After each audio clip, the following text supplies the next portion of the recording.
If there's one thing Democrats and Donald Trump agreed on before the election, it was that Trump wanted to weaponize the government against his political foes.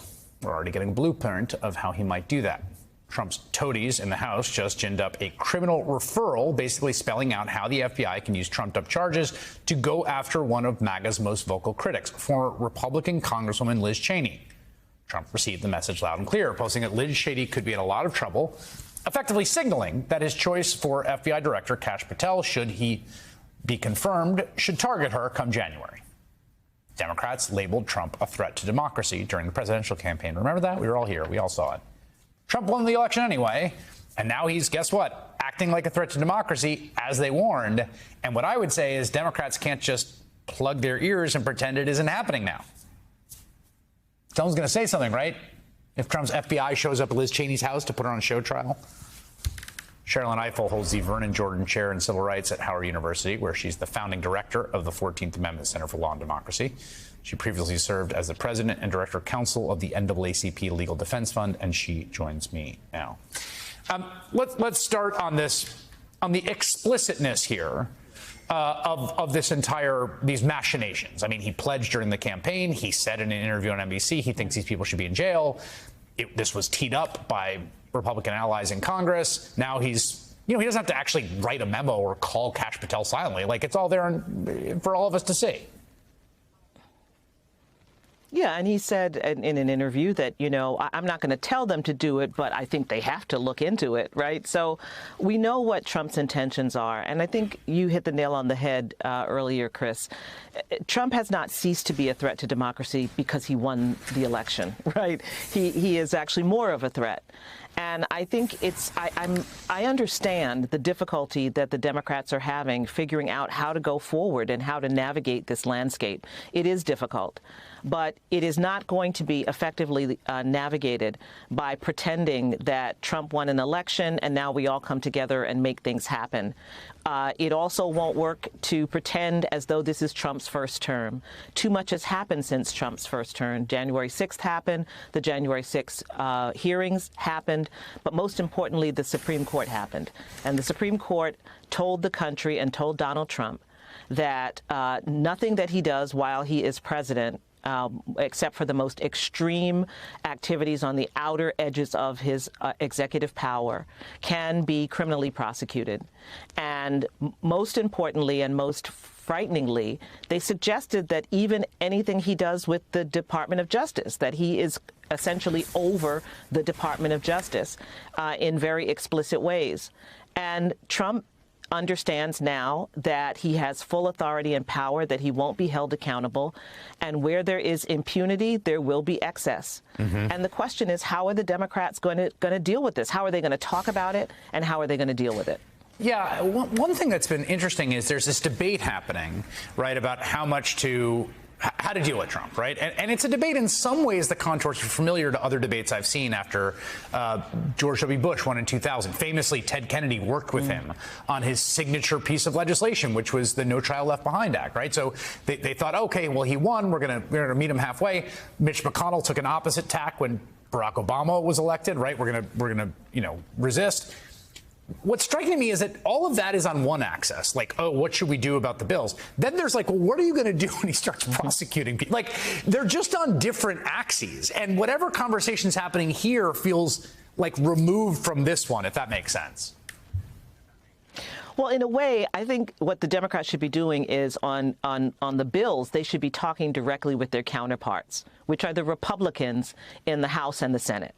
That's who they should be engaging with. That's who they should be calling out. That's who they should be exposing and demanding that they do their job. That's who they should be telling the American people how embarrassing it is that these people have allowed one random billionaire to essentially take over their job, that they have allowed the president to take over the historic role of Congress in a system of checks and balances. No one's explaining that to the American people, that having the president call and say, kill this bill, is a problem, right? So they need to be doing that first and foremost. That's what they should be doing on the bills. The other overarching piece is kind of their meat and potatoes. Let's remember the words of Ruby Freeman. Do you know what it's like to be targeted by the President of the United States? I don't presume that because Liz Cheney is wealthy and a conservative and from a conservative old line family, that it is now also troubling to her to be targeted by the President of the United States. This is very serious. And obviously, ABC News thought that there was a problem being targeted by the President of the United States as well. So this is very serious.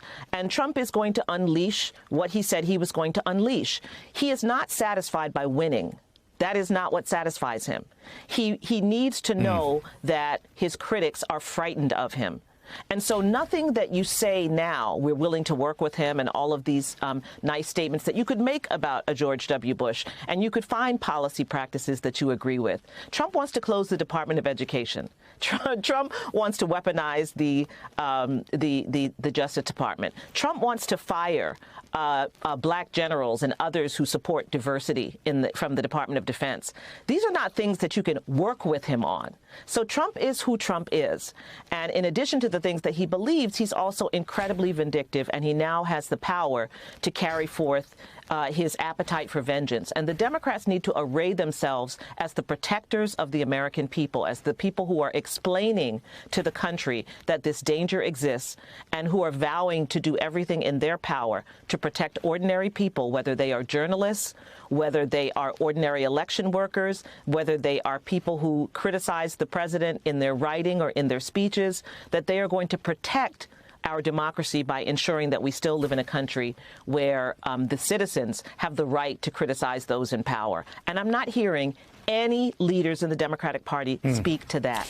I'm hearing them talk about, the continuing resolution, which is incredibly important, but that's about exposing Mike Johnson as being the feckless, ineffective, quote-unquote leader that he is. I think it's a wonderful opportunity to expose him and to expose the Republicans and to expose the danger of having a billionaire, a capricious billionaire who actually knows very little about how the government works, come in and put his thumb on the scale. And I just would like to see the Democrats marshal what I think are these tools and this power that would give them the ability to talk directly to the American people. The Democrats' game right now is communication, and I'm not hearing the communication.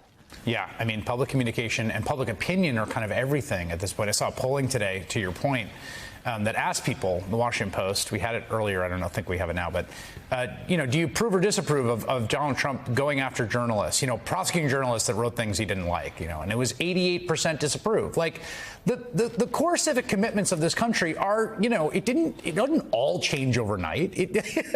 People don't like that. And someone's got to speak up for them. And I think you're right about fear, particularly coming from, we should say, LDF, where you worked, which is a place that did its work under threats of physical violence constantly. Yes.